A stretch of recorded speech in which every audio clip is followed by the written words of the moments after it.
চাকরির পরীক্ষায় প্রায়ই দেখা যায় যে বিভিন্ন লেখকদের উপাধি সম্পর্কিত একটি প্রশ্ন। তো যার উপাধি এবং উপাধি, আরেকটি বিষয় উপাধিদাতা। তো প্রথমত তারাশঙ্কর বন্দ্যোপাধ্যায় বাংলা সাহিত্যের চতুর্থ সম্রাট হিসেবে পরিচিত। তারাশঙ্কর বন্দ্যোপাধ্যায়।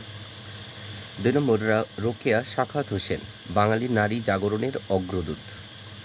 রবীন্দ্রনাথ ঠাকুর, যার উপাধি হলো বিশ্বকবি, দিয়েছিল উপাধিদাতা হলো ব্রহ্মবান্ধব উপাধ্যায়। কাজী নজরুল ইসলাম বিদ্রোহী কবি। এটা সাধারণত বাংলাদেশের বিদ্রোহী কবি হিসেবে বেশি পরিচিত। আর বাংলা সাহিত্যে প্রথম বিদ্রোহী কবি মাইকেল মধুসূদন দত্ত প্রথম বিদ্রোহী কবি। মাইকেল মধুসূদন দত্তকে বলা হয় বাংলা সাহিত্যের প্রথম বিদ্রোহী কবি। গিরিশচন্দ্র সেন ভাই উপাধি পেয়েছিল। উপাধিদাতা হলো ব্রাহ্ম সমাজ। ব্রাহ্ম সমাজ। রবীন্দ্রনাথ ঠাকুর ভারতের মহাকবি হিসেবেও পরিচিত। উপাধিদাতা হলো চি ছি লিজন চীনা কবি। চি ছি লিজন চীনা কবি।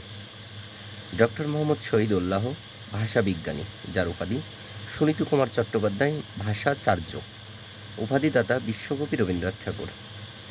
বিহারীলাল চক্রবর্তী ভোরের পাখি। রবীন্দ্রনাথ ঠাকুর দিয়েছিল বিহারীলাল চক্রবর্তীকে ভোরের পাখি। আশরাফ হোসেন মুন্সি উপাধি প্রাপ্ত। তো 10টি লেখকের উপাধি সম্পর্কিত তথ্য, সামনে আরও ভিডিও আসবে। ধন্যবাদ সবাইকে।